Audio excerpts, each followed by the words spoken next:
Selain kerjasama ataupun integrasi dengan kementerian ataupun instansi terkait, upaya-upaya apa langkah strategis dilakukan untuk bisa mempercepat sertifikasi halal ini bagi seluruh UMKM di tanah air? Oke, kami lakukan dengan 4 strategi yang tadi saya spill sedikit. Yang pertama itu regulasi. Regulasi ini mesti dibuat satu atap. Dengan satu atap kita bisa independen. Gitu ya, kita menentukan tentu tidak menisbikan, tidak menghilangkan peran-peran yang lain ya, tapi satu atap ini akan membuat lebih mudah, lebih cepat. Yang kedua, setelah regulasi perbaiki, kolaborasi.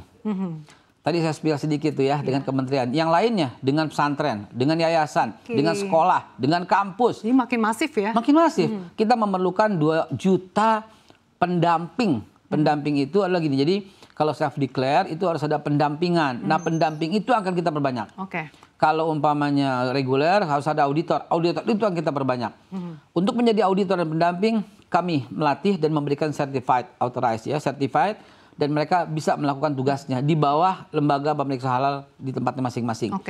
Itu akan kita lakukan secara masif. Kampus, yayasan, lembaga akan kita lakukan sertifikasi halal.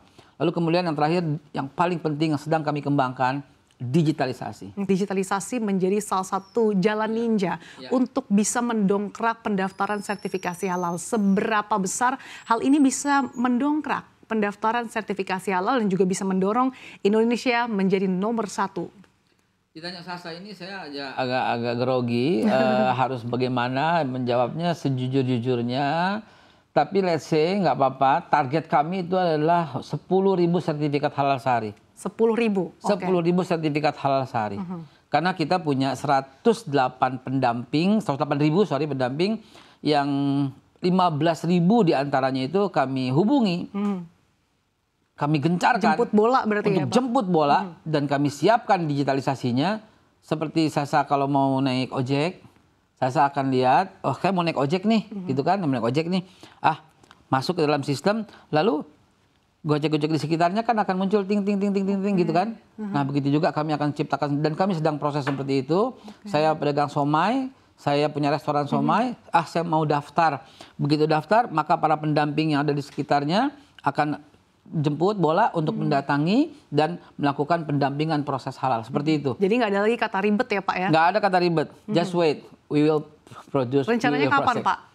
Rencananya bulan Maret. Mudah-mudahan sudah kita launching ini semua. Dan itu akan terjadi letupan ekonomi yang dahsyat.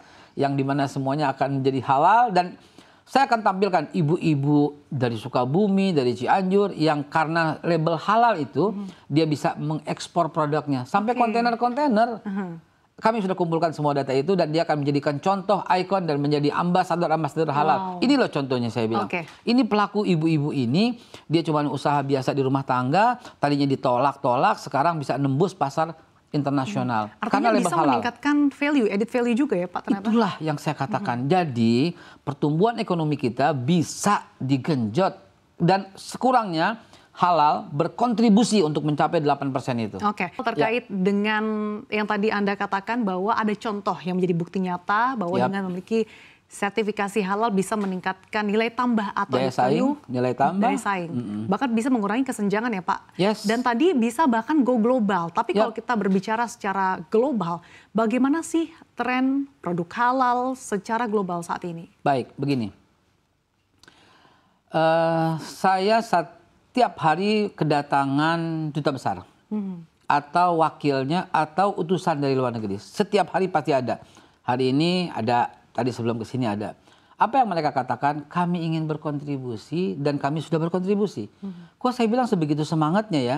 Ada teman di Harvard University malam-malam nelfon saya, tiba-tiba video call, dia bilang, Kal, coba lihat.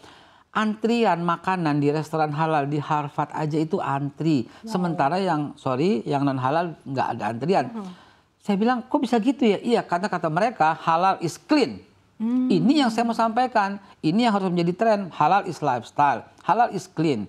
Halal itu the symbol of health, symbol of clean. Itu halal. Kan prosesnya ketat. Halal itu nggak boleh kotor, bukan cuma soal pork, bukan.